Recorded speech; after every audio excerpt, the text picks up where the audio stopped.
The 7th March speech, said by the father of the nation, Bangabandhu Sheikh Mujibur Rahman.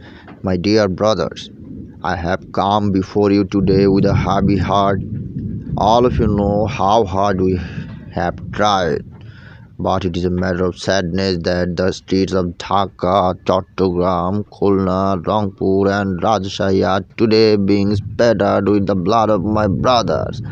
And the cry we hear from the Bengali people is a cry for freedom, a cry for survival, a cry for our rights.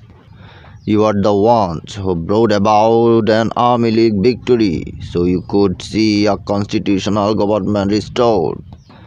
The hope was that the elected representatives of the people sitting in the National Assembly would formulate a constitution that would assure that people of their economic, political, and cultural emancipation.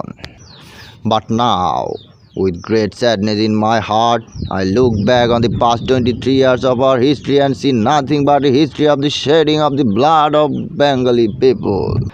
Ours has been a history of continual lamentation, repeated bloodshed, and innocent tears.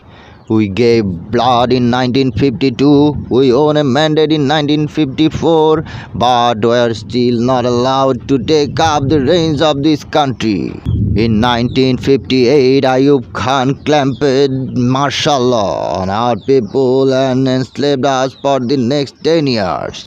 In 1966, during the six-point movement of the masses, many were the young men and women whose lives were steal by government bullets.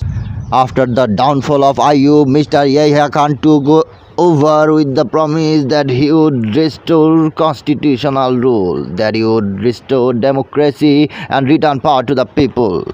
We agreed, but you all know of the events that took place after that. I ask you, are we the ones to blame? As you know, I have been in contract with President Yahya Khan as leader of majority party in the National Assembly. I asked him to set February 15 as the day for its opening session. He did not accede to the request as I made leader of the majority party. Instead, he went along with the delay requested by the minority leader, Mr.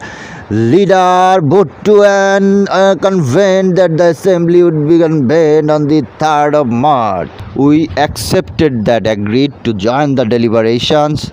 I even went to the extent of saying that we, despite our majority, would still listen to any sound ideas from the minority if it were a lone voice. I committed myself to the support of anything to bolster the restoration of a constitutional government. When Mr. Bhutto came to Dhaka, we met, we talked. He left, saying that the doors to negotiation were still open.